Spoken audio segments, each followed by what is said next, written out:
Sekarang kita lihat dalam pengenalan diri dulu. Man arafa nafsahu faqad arafa rabbahu. Siapa orang yang mengenal dirinya, maka kenallah dia kepada Tuhannya. Man arafa rabbahu fasada jasaduhu. Siapa orang yang mengenal Tuhannya, binasa jasadnya. Ini ada lanjutan, ada yang binasa jasadnya, fasada jasaduhu. Ya. Ada juga menyebut kalla lisanuhu. Man arafa nafsahu faqad arafa rabbahu, wa man arafa rabbahu kalla lisanuhu. Siapa orang mengenal dirinya, maka kenallah dia kepada Tuhannya. Siapa orang yang sudah mengenal Tuhannya, kelu lidahnya. Kelu lidah itu artinya nggak bisa diomongin. Ya, sama aja kita misalnya makan nasi. Dari kecil sampai tua begini kita makan nasi. Cuman kalau orang tanya apa rasa nasi, nggak akan mungkin kita bisa cerita. Oh manis-manis, nah, pisang juga manis-manis juga, sama apa beda manisnya pisang sama nasi? Oh beda, apa bedanya? Coba cerita, nggak bisa. Oh hambar, tepung juga hambar. Kira-kira hambar tepung dengan hambar nasi sama apa beda? Beda, apa bedanya? Kelu lidah, nah, namanya kelu lidah. Jadi kalau sudah kenal kepada Allah, kelu lidah. Tak bisa diomongin, ya, bukan nggak boleh diomongin, nggak bisa, lidahnya keluh. Nah oleh karena itulah maka kita perlu mengkaji. La yasihul ibadah illa bima'rifatil ma'bud. Tidak sah ibadah tanpa mengenal siapa yang kita sembah. Tunggang tunggilah sholat. Kalau nggak kenal siapa yang disembah, payah badan hati susah.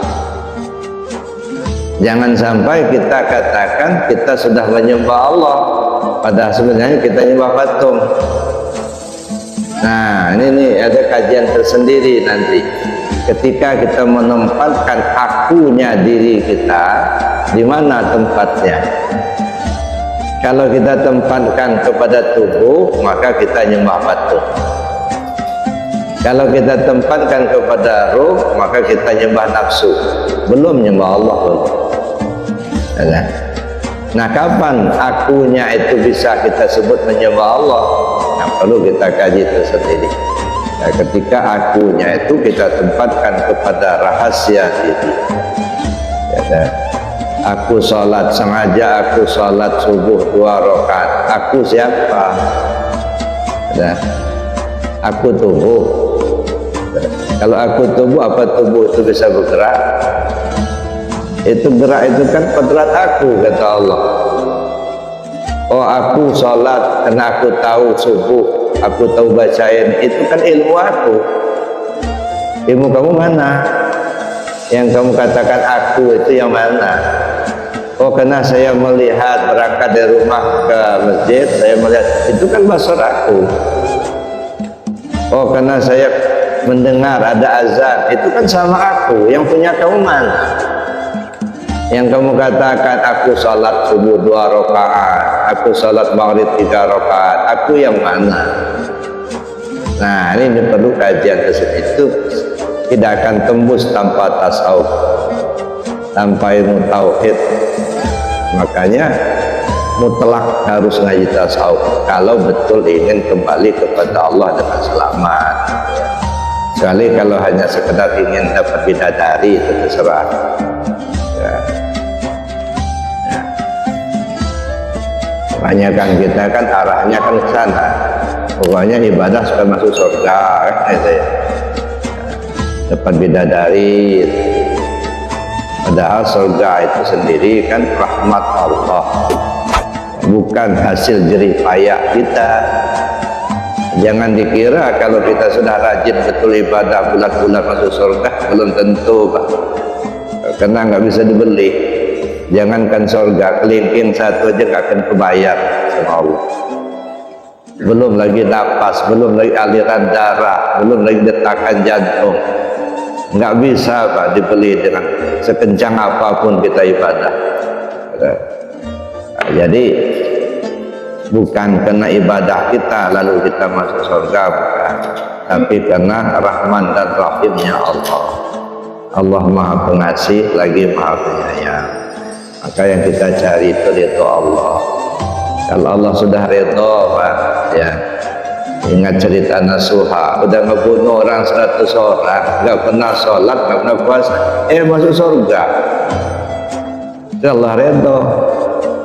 Ingat lagi seorang abid 20 tahun ibadahnya sampai sejadahnya batu, bukan kain lagi, sejadah batu Pak, sejadahnya sampai cekung, tempat jidatnya cekung, tempat lututnya ada cekung, karena sering dijadikan sejadah waktu sholat. Begitu mau mati, ya Israel datang. Israel coba tanya sama Allah dulu, katanya, kalau saya sudah mati, surga tingkat berapa tempat saya?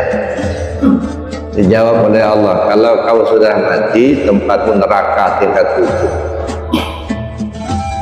Protes orang nenek, kenapa ya Allah tempat saya neraka tingkat 7? Padahal saya rajin ibadah. Kamu ibadah kena surga, bukan kena aku. Kamu nggak kenal aku, nggak? Surga itu punya aku, ya terserah aku mau masukkan kemana. Nah makanya yang penting sekarang ini bagaimana kita kembali ke Allah dulu. Ya, mau dikasih oleh Allah surga, alhamdulillah. Kalau nggak dikasih ya kita minta lah. Kalau ke neraka kita nggak sanggup. Maka yang penting kita kembali ke Allah. Makanya di doa munajat dalam tarekat, ilahi anta maksudi wa ridhoka matlubi. Ya Allah, kau yang kutuju, ridhomu yang kuharapkan. Itu saja. Jadi bukan kena zikir supaya dagang laris, masuk tarekat supaya kepilih pemilu, bukan. Masuk tarekat biar kita naik jabatan, enggak ada urusan itu, terlalu kecil urusan itu. Itu sesaat. Yang kita tuju ini ya kembalinya diri kita ke Allah yang tak ternilai. Ya, tidak bisa dinilai dengan jabatan, tapi bisa dinilai dengan harta. Sampai-sampai kata Syekh Junaid Al-Baghdadi, kalau para presiden, para raja itu tahu apa yang kami rasakan, pasti mereka akan merampoknya dari kami. Tapi karena mereka memang nggak tahu. Baik, kita masuk pengenalan diri dulu. Ini mengenal siapa sebenarnya diri kita ya. Ini saya pikir kita ngaji tasawuf, ngaji tauhid itu perlu ya. Supaya kita tidak terombang-ambing dengan pengetahuan saja. Siapa dirimu? Dari mana kau datang? Sedang di mana kau sekarang? Kemana kau akan pulang? Ini kalau istilah saya cari alamat. Ya, pertama kita tahu alamat kemana kita pergi sesudah mati. Jangan bergeser kembali kepada Allah. Dari sekarang harus ditanamkan itu. Ya, kemana kita pergi sudah mati, kembali ke Allah. Bukan ke surga, bukan ke bidadari, bukan. Kenapa saya tegaskan itu? Angan-angan yang kita tanam waktu di dunia akan terbawa-bawa sampai mati. Kalau yang diangan-angankan surga terus, khawatirnya di perjalanan terlihat ada surga yang indah. Ya, lalu banyak orang di dalam, orang manggil-manggil kita, Pak kesini Pak, ini surga yang disiapkan untuk Bapak. Harum semerbak, indahnya bukan main. Masuk kita ke situ, ternyata bukan, Pak, itu kahyangan, bukan surga. Masuk ke sana khawatir Pak ya. Kalau sudah masuk ke situ nggak nyampai kepada Allah. Nah, jadi siluman nanti, bukan kembali kepada Allah, maka malah turun kembali jadi orang siluman, masuk ke hutan, katanya istananya di situ. Jadi kesasar juga kita jadi. Jadi yang menjadi pokok bahasan dalam kajian ini, pertama apa yang disebut martabat ana anta dan anta ana. Kemudian yang kedua penentuan taraf kehambaan. Yang ketiga penyerahan amanah. Yang keempat sumpah dan janji akan diuji. Mana martabat ana anta?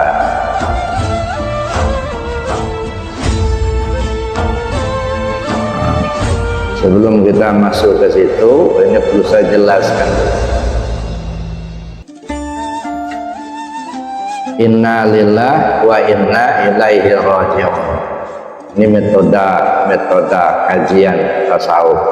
Inna lillah datang, inna ilaihi raji'un kembali, datang dan kembali. Kalau dalam istilah tasawuf ini tanazzul. Ya. Inna lillah ini tanazzul, wa inna ilaihi raji'un ini taraqi. Di dua metode, ada metode tanazzul, ada metode taraqi. Yang kita akan bahas ini metode tanazzul. Nah, ini ada 7 alam. Ini disebut dengan lingkaran kosong.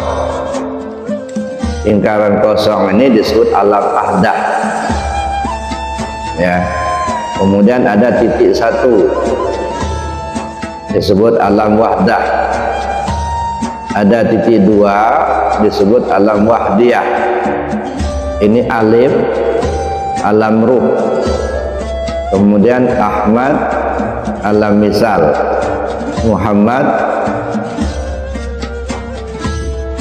alam ajsam, kemudian alam insan.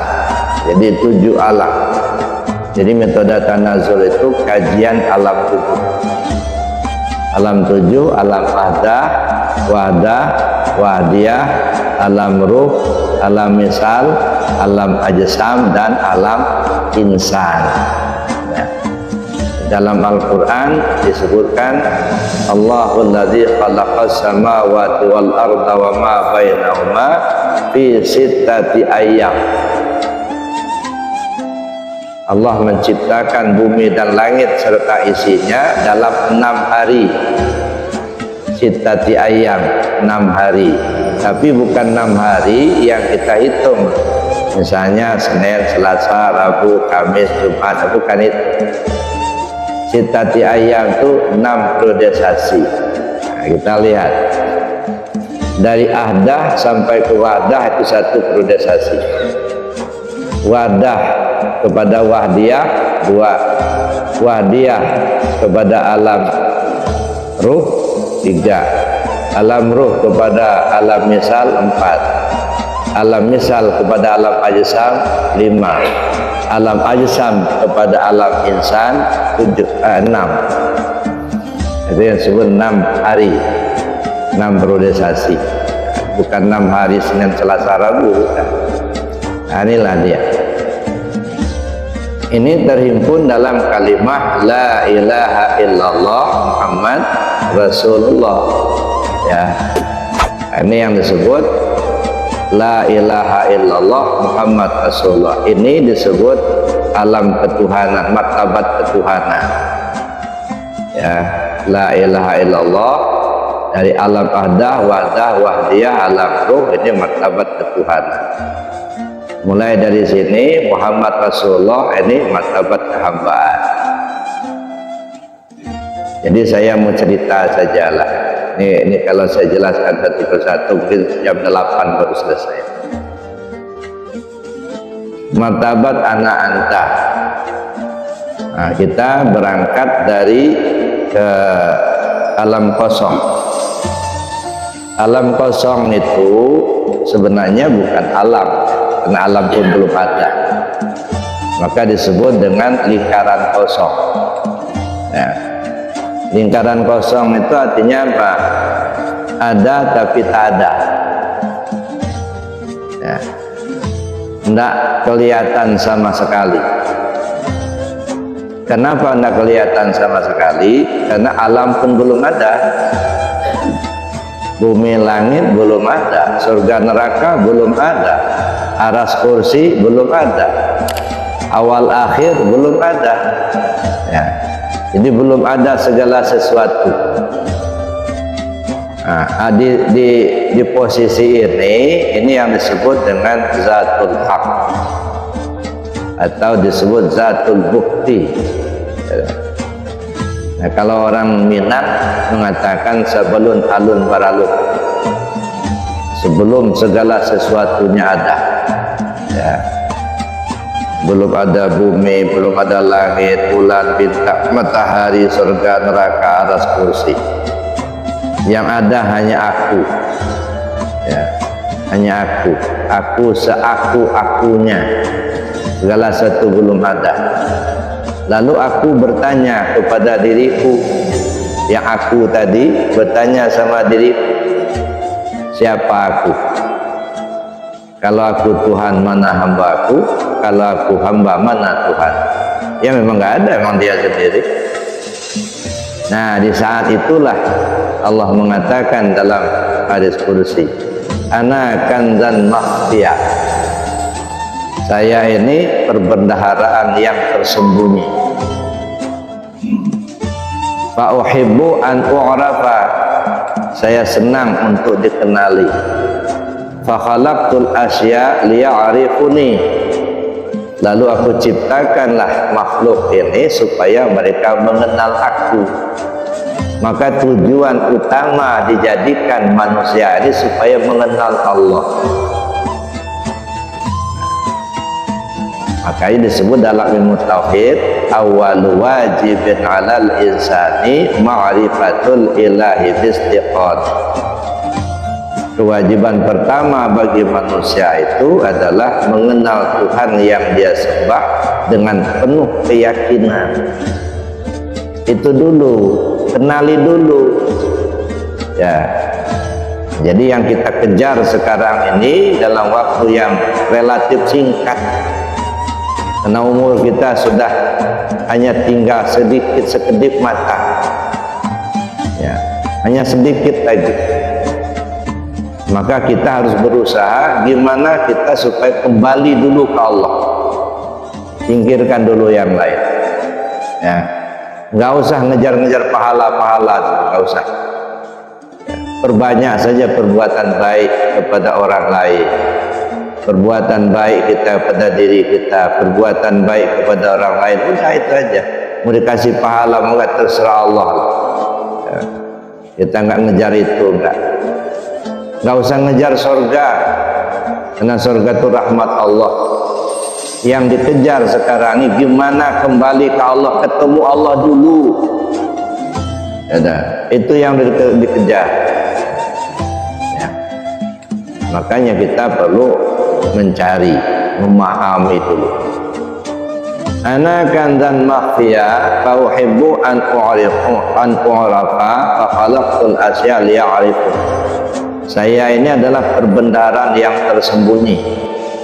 Saya senang untuk dikenali, maka saya ciptakan makhluk agar mereka mengenal aku. Nah, dalam rangka memperkenalkan dirinya, maka dia menampakkan diri, disebut dengan tajalli. Ya, tajalli menampakkan diri kali pertama.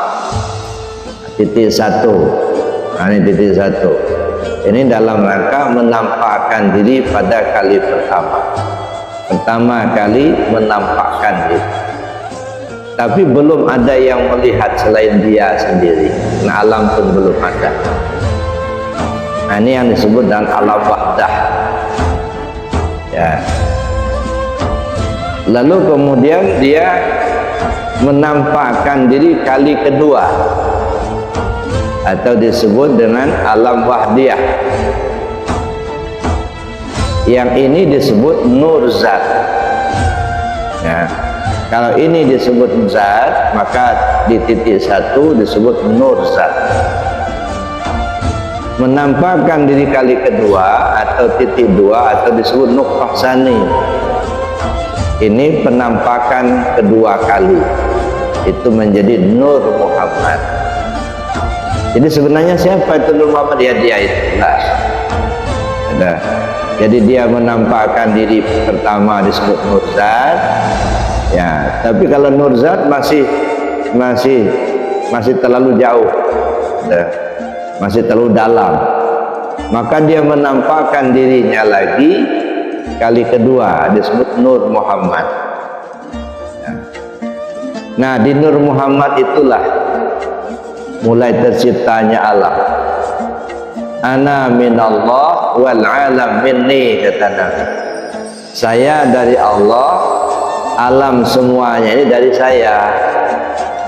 Maka disebutlah semua ini bahan bakunya Nur Muhammad. Ya. Bahan baku semua alam ini disebut Nur Muhammad. Nah, dari Nur Muhammad di situ itu masih bersifat nur, belum tampak. Ya, lalu kemudian lebih menampakkan diri lagi menjadi Ruh Muhammad. Lambangnya alif. Ya. Makanya lambang alif tegak.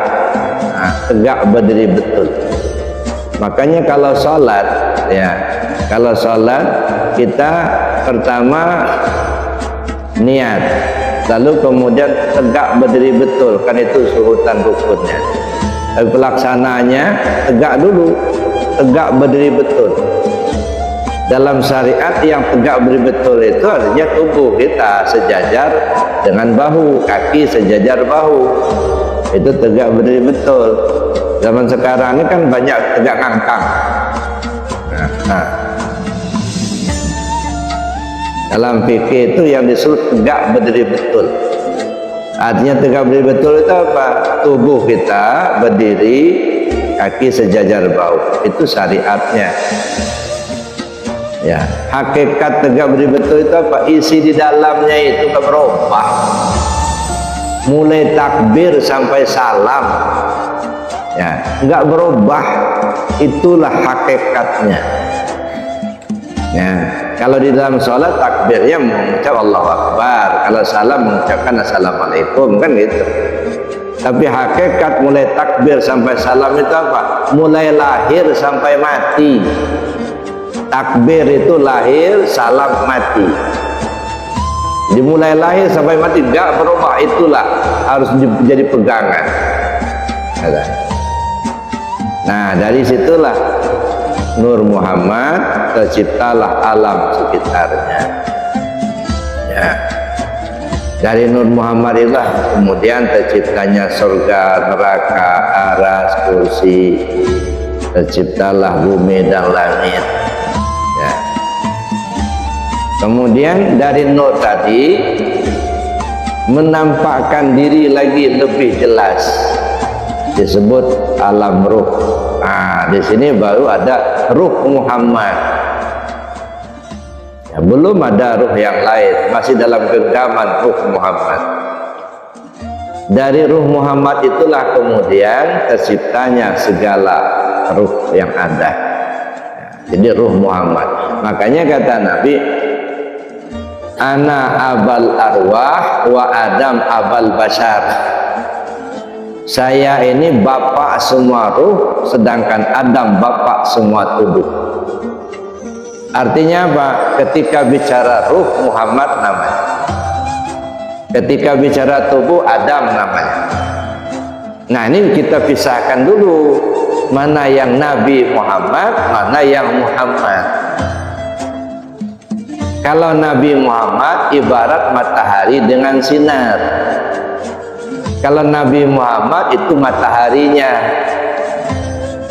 Kalau Muhammad yang ada pada diri kita itu disebut dengan sinar matahari. Sinar matahari bukan matahari, tetapi sinar matahari itu tidak berpisah dengan mataharinya.